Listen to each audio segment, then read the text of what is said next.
Welcome to our lecture online. Let's say that we've been given a plane and that the plane is defined by 3 points on the plane, P1, P2, and P3 in three-dimensional space, and they're trying to get us to find a normal unit vector to that plane. So the first thing we're going to do is find a normal vector to the plane and then convert that to normal unit vector. Of course, that's done by dividing a vector by its magnitude.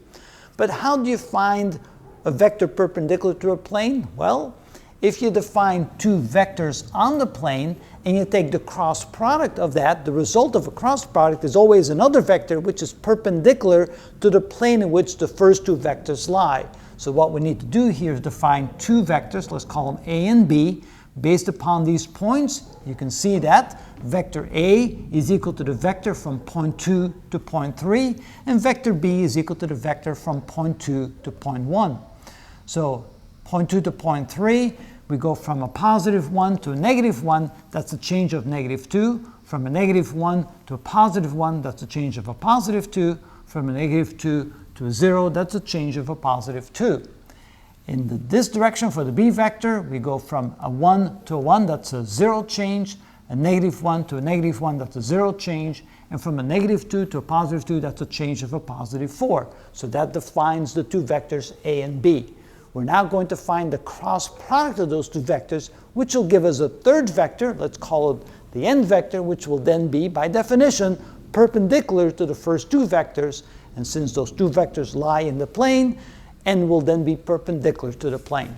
So n is going to be equal to the cross product of A and B. So A cross B. Now direction-wise, think about it. We're going to use the right-hand rule.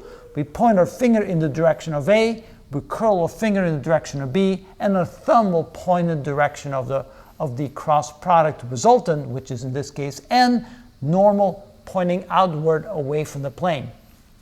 All right, let's do that. So this is equal to the determinant of ijk.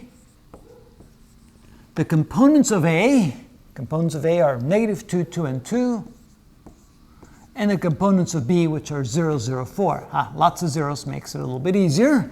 So this is equal to I times 2 times 4, which is 8, minus 2 times 0, which is 0, minus j times negative 2 times 4, that's a negative 8.